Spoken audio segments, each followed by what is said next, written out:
I just watched season 14, or the Island special, and I have to say, it was lackluster. It was extremely rushed, which I guess you could say was to be expected from like a 40-minute special, which is what I believe it came around, and to be honest, it was just probably going to be very forgettable. I mean, it was better than Day of the Departed, but really, you find yourself asking how much better.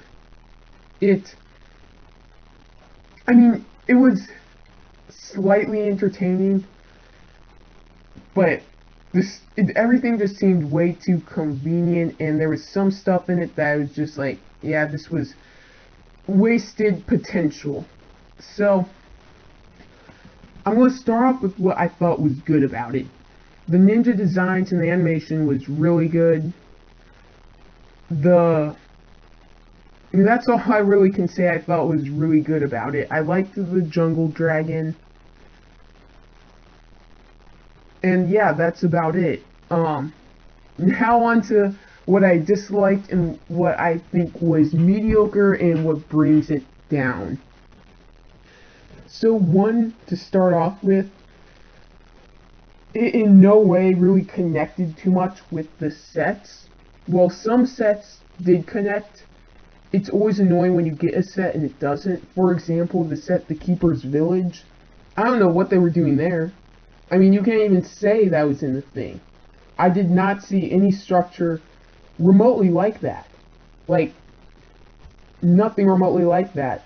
Like, in season 9, when we got, like, the arena thing, that you could trace that, like, from basically straight out, like, the throne and everything, that you could trace that right from the season. With the Keeper's Village set, you can't. That area does not exist in what we saw. Like, the environments sort of match up, but that area was never seen, so that was definitely a bit disappointing. Then we had, and once again, I'm going from what I know due to the audio. I do not know French, so this is my interpretations. It did seem very heavily Lloyd and Nia focused, which isn't bad when it's every once in a while, but I feel like there's been way too much of both of them. I don't mind Nia getting her own season next season, that's okay with me, but you can't have a season where there's a main ninja and all the rest get overshadowed, which is what happened here, unfortunately, like the previous seasons. I'm a massive Kai fan, and I'm personally very angry with Ninjago with how they've treated his character. They've treated his character with such disrespect.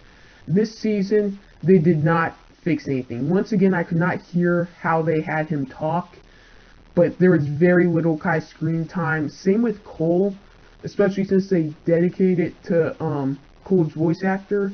They did not have much Cole scenes either.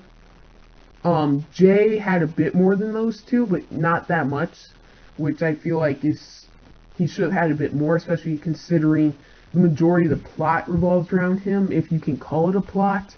But yeah, other than that, it was just Lloyd doing everything again. Lloyd saves the ninja. Lloyd goes out on his own to do that. Lloyd is the one that goes to try to save Jay. Like, I'm just sick of Lloyd, dude. So yeah, that definitely takes away from it a bit.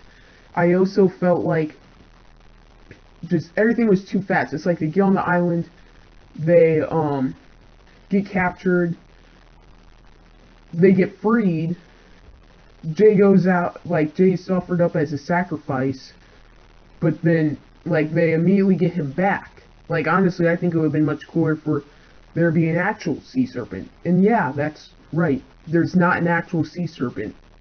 All we get to see is this boat thing operated by a guy who I'm going to say in a second, because that's not relevant to what I'm talking about right now. But yeah, it was rather mediocre. I think it would have been cooler for there to be an actual sea serpent, which we did see at the very end of Sleep.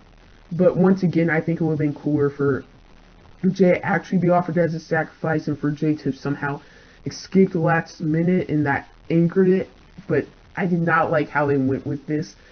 On the plus side, it does seem from the cameo of the sea serpent at the bottom of the sea it does seem like it will slightly tie into season 15, which is another one of my big Ninjago complaints, that the recent seasons haven't really connected to each other and they've just been gimmicky. This season, though, seems like it will slightly connect, so that is slightly positive, but it won't have a huge connection. So now to who was piloting or driving the boat, whichever you prefer, was actually Ronin, which I am not the biggest fan of, because I thought his arc had been complete. Yeah, I just feel like I thought Ronin was a quote-unquote good guy of some sorts. Like, he had helped the ninja. I thought he was sort of over this. But this just goes to show how the creators of Ninjago don't care about the post-Ninjago movie material and only care about what they can use now. They're disrespectful to the fans, and I do not like the way they used Ronin at all. Once again, I could not understand French, but I think I have a good idea of what was going on just from the character's motions and all that stuff. So if any of this changes, I will probably make a video on it when I hear the English version. But yeah, I'm disappointed. I mean, I didn't expect much, but I mean, really, for a special it was okay, but I did expect a bit more from it. So thank you for watching this review of season 14, The Island, or the special. And if you enjoyed the video, please like and subscribe. Thank you.